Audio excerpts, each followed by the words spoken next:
What's up, everyone? This is Emily, and I welcome you to the Candid Sphinx podcast. Thanks for joining me to explore the cosmic connections between cultural history, energy work, and conscious living.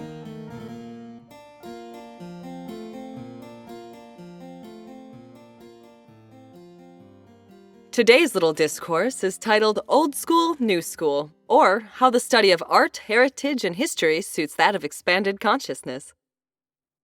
I mentioned earlier that I got my MA in Art History and Visual Culture. I've always been a lover of most things related to the past, but didn't give that much credit until my third year of undergrad.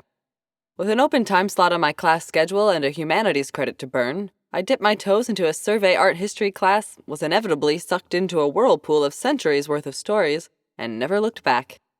Because that's what those early lectures felt like to me, the most glorious sort of story time, a growing intimacy with people who came before, complete with illustrations. And art and culture have come to mean more to me than I can fully articulate, though I'll take a crack at it.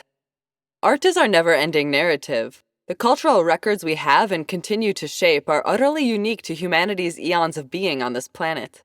Already brilliantly colored and multifaceted, it's all a testament forever morphing into something new, bearing witness to each passing age's utopias and ironies, forever crystallizing our creative powers and emotional responses, forever invoking later generations' passion and expression too. Art making is an act of remembrance that always results in something revolutionary. In any form, art is a special kind of cathartic manifestation that brings what's within us without, by asserting its presence and demanding examination and interaction, and by demanding new ways of thinking like nothing else can. Art is a crazy, powerful, transformative force.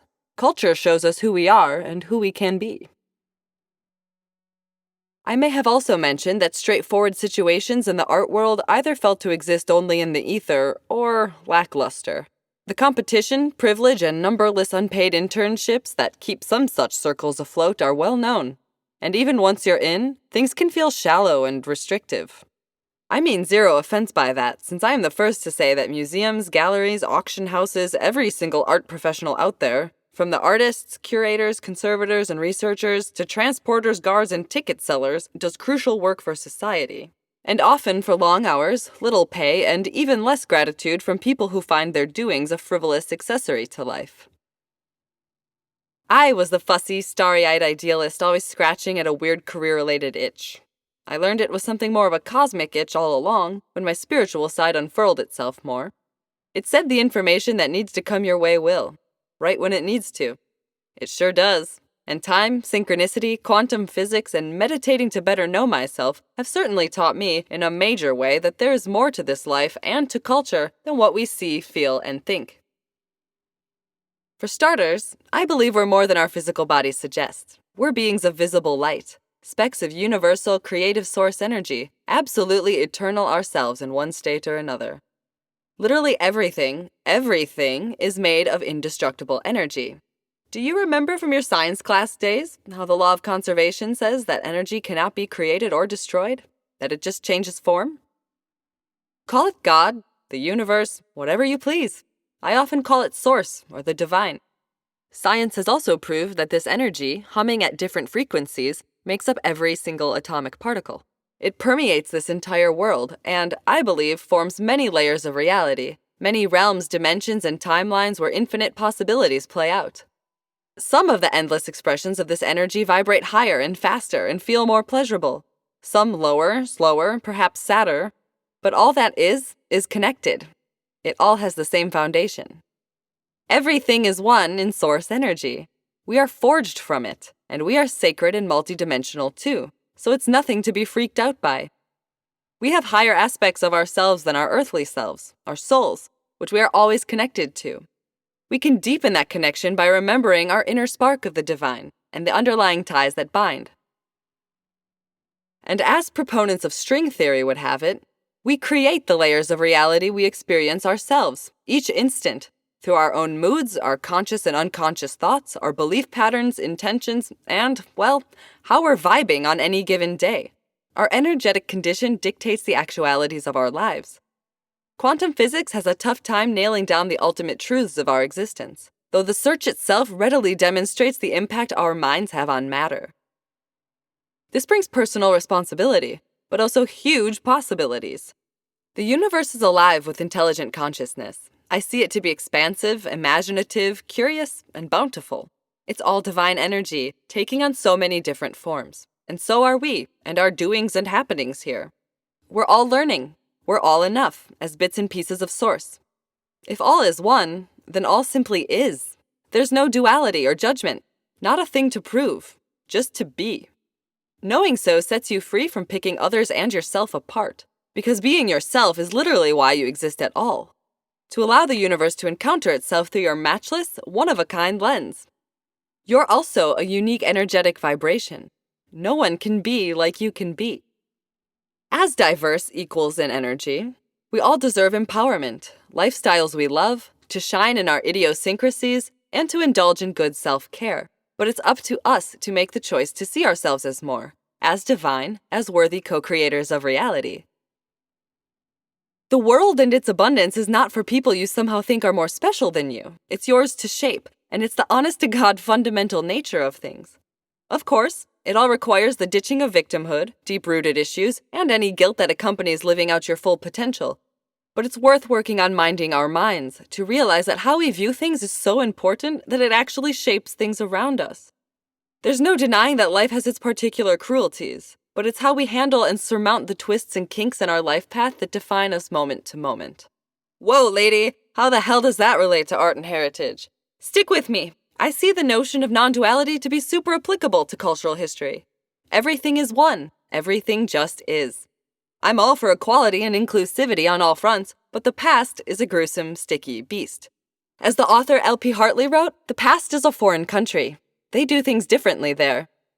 Records tell us lots of awful things happened, and we've got lots of beautiful artifacts to show for it. The truth is, lots of awful and beautiful things did go down, things we now conceive of as villainous and virtuous for the common good, but we will never have the full story, not even close. And we really should not judge what was or the people who were with too much severity against what is for us today. It also kinda means there's no good or bad art. There's art that's gorgeous, so-so, provocative, or tacky to you, but the art just is. And if you say you can make it yourself, I say give it a go. Anyway, feel free to think of those notions of yesteryear, today, and tomorrow somewhat loosely as well. For sanity's sake, I will be discussing time in linear terms. Though since it's all connected, and energy never dies, I reckon there's more to our ephemeral concept of time, too. I've heard time likened to one everlasting moment that we dance around from many shifting angles, and that the present has a reciprocal effect on existence in the quote-unquote past and future. It's hard to wrap the old brain around, and you can only listen to what resonates. And no one can say for sure, but such lines of thinking have at least made me aspire to savor the now and treat my daily life and decisions with more consideration. It's also showed me that the cultural past has plenty to offer us still. I'm convinced we don't have to settle for dry, detached study of art and history.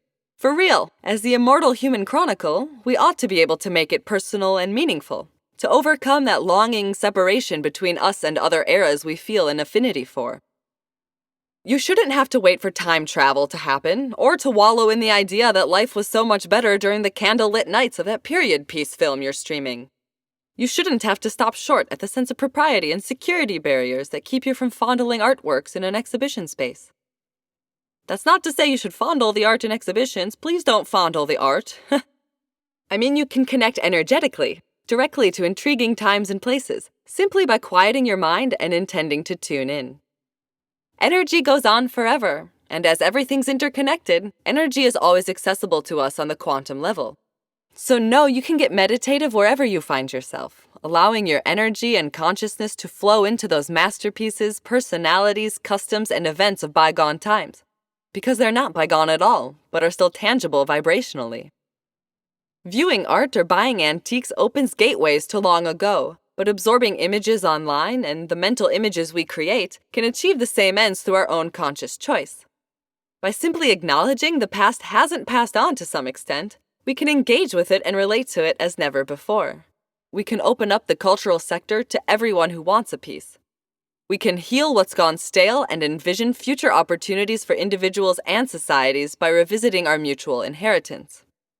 In this immense universe, in which creativity clearly abounds, and change comes hard and fast, I cannot underscore the importance I see in inspiring new ideas and modes of expression with symbolism, philosophies, and muses that have swayed people for ages. The lives of our forebears offer endless fodder for innovation and enlightenment, for deeper self-knowledge and solidarity when we need it most. We're all creators, connoisseurs of something. We're collectors of memories and curators of complex lives. We always have been and always will be. With some curiosity and mindfulness, archaic tales and imagery can serve up lots of fresh discoveries and help us seek new reasons to celebrate our shared humanity. As always, it's been a pleasure. We'll talk soon. Until then, take care and feel free to visit candidsphinx.com for healing sessions, meditations, antiques and vintage treasures, freebies, and more.